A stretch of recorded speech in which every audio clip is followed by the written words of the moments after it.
Mon fils n'a pas besoin d'appeler et de dire que c'est Josh. Il peut simplement dire bonjour. Je reconnais instantanément la voix de Josh.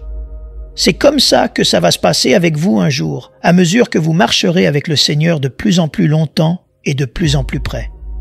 Vous serez capable de discerner, de ressentir et d'entendre sa voix sans vous demander et douter si cela venait vraiment de Dieu. Bonjour à tous, je suis Rick Warren et je veux vous parler un instant de comment entendre la voix de Dieu et comment savoir quand la voix de Dieu est vraiment celle de Dieu et non pas simplement vous qui vous parlez à vous-même. Est-ce que Dieu nous parle aujourd'hui? Bien sûr que oui. Il nous parle à travers la nature, à travers sa parole, à travers d'autres croyants, à travers les rêves. Il nous parle de tant de façons différentes.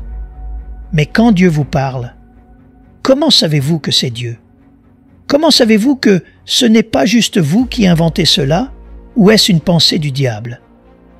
Voyez-vous, quand Dieu vous donne une idée, il met une idée dans votre esprit. Nous appelons cela l'inspiration. Quand Satan met une idée dans votre esprit, nous appelons cela la tentation. Et quand vous avez une idée qui vient juste de vous, comment faire la différence? Permettez-moi de vous donner quelques suggestions. Premièrement, quand Dieu vous parle, Dieu ne contredira jamais sa parole. La volonté de Dieu se trouve dans la parole de Dieu. Je parle tout le temps à des gens qui disent « J'attends que Dieu l'écrive simplement dans le ciel ». Pourquoi l'écrirait-il dans le ciel alors qu'il l'a déjà écrit dans un livre? Une grande partie de la volonté de Dieu pour votre vie se trouve dans la couverture de la parole de Dieu. La volonté de Dieu se trouve dans la parole de Dieu. Et donc, plus vous vous plongez dans la parole de Dieu, plus le Saint-Esprit peut vous rappeler différents versets à différents moments. Vous n'avez pas toujours les Écritures avec vous quand vous avez besoin d'une parole de Dieu.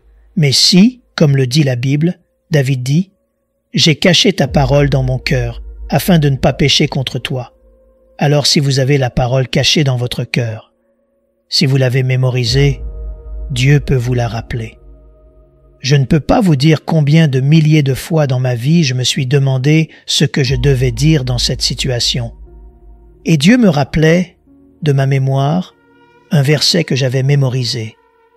Je veux vous dire que l'habitude la plus utile que vous puissiez développer dans la nouvelle année est peut-être de commencer à mémoriser la parole de Dieu, de cacher la parole de Dieu dans votre cœur. Vous savez, quand Jésus a été tenté par Satan dans le désert, à 3 reprises, chaque fois qu'il a été tenté, il a répondu à la tentation par un verset biblique. Tous les 3 provenaient du livre du Deutéronome. Il n'a pas sorti son Ancien Testament de poche en disant « Je sais qu'il y a quelque part ici un verset qui dit que tu ne serviras et n'honoreras que Dieu. » Non, il l'avait mémorisé. Donc, la parole de Dieu ne contredira jamais sa volonté et la volonté de Dieu ne contredira jamais sa parole. Donc, quand vous avez une idée, un homme m'a dit une fois « Je crois que Dieu m'a dit de quitter ma femme et d'en épouser une autre. » J'ai dit « Eh bien, ce n'est pas possible. » Pourquoi? Parce que la parole de Dieu a dit exactement le contraire. Dieu ne contredira jamais sa parole. Voici la deuxième façon de savoir que c'est Dieu qui vous parle. Quand Dieu vous parle, il vous appelle doucement. Il ne vous pousse pas brutalement. Si vous vous sentez pressé par ce que vous avez entendu, si vous vous sentez honteux par ce que vous avez entendu, si vous vous sentez condamné par ce que vous avez entendu, cela ne vient pas de Dieu. La Bible dit qu'il n'y a pas de condamnation pour ceux qui sont en Jésus-Christ.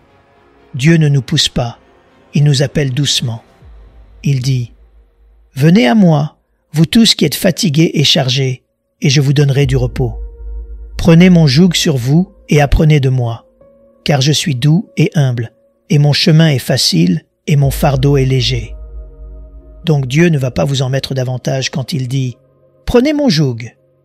Vous dites « Eh bien, cela semble être plus de travail. » Non, un joug est en fait quand vous mettez 2 bœufs ensemble et que vous mettez une planche sur eux. Un joug pour qu'ils tirent ensemble. Jésus n'a aucun fardeau. Vous en avez.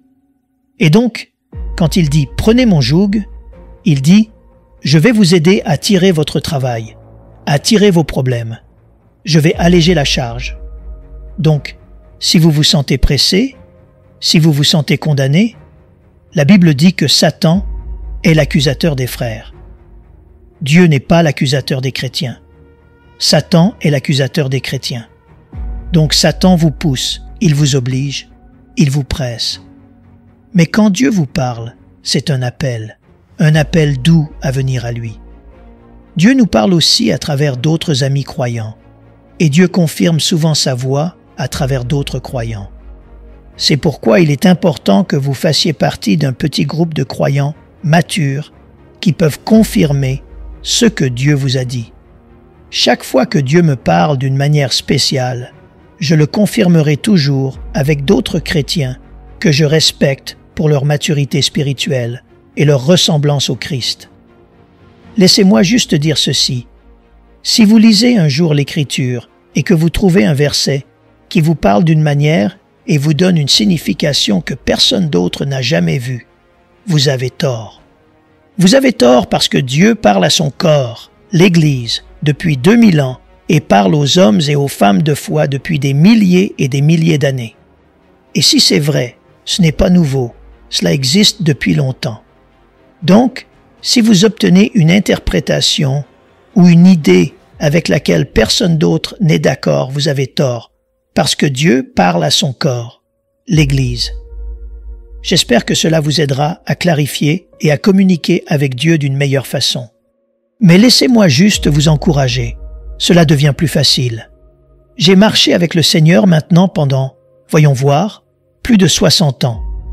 Et quand je suis devenu chrétien pour la première fois, je ne comprenais pas la voix de Dieu et je n'arrivais pas à comprendre, c'était difficile. Je sympathise avec vous.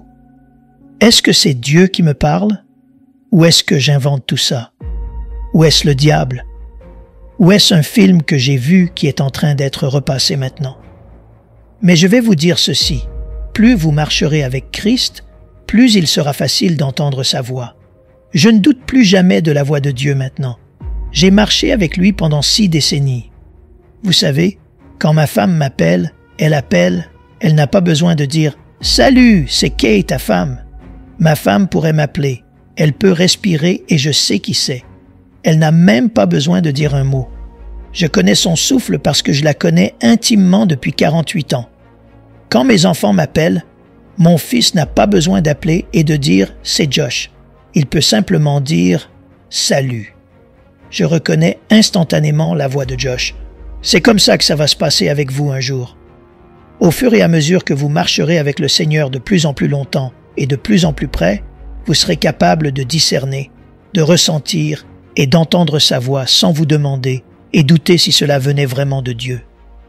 Nous prions pour que cet enseignement vous encourage. Merci d'avoir regardé et que Dieu vous bénisse. Nous aimerions vous donner l'opportunité de faire de Jésus le Seigneur de votre vie. Voulez-vous bien prier avec moi?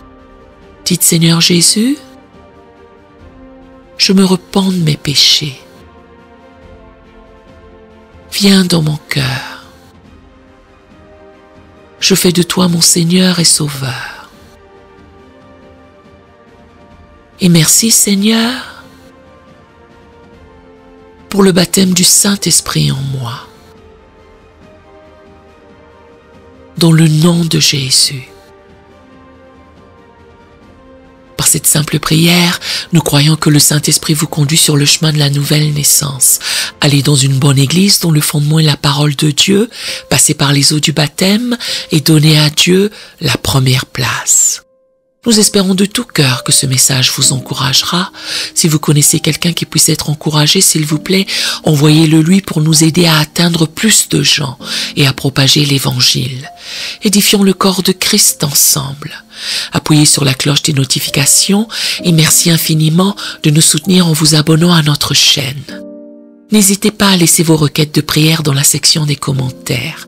Sachez que même si vous ne voyez pas de réponse à votre requête, que ce soit sur YouTube, email, Facebook ou sur Messenger, nous avons prié pour vous. Nous invitons humblement le corps de Christ à soutenir chaque requête en écrivant une prière dans la section commentaires. Tenez-vous ferme dans la foi avec nous pendant que nous prions. Que la grâce et la paix du Seigneur Jésus-Christ soient avec vous tous et qu'il vous bénisse merveilleusement.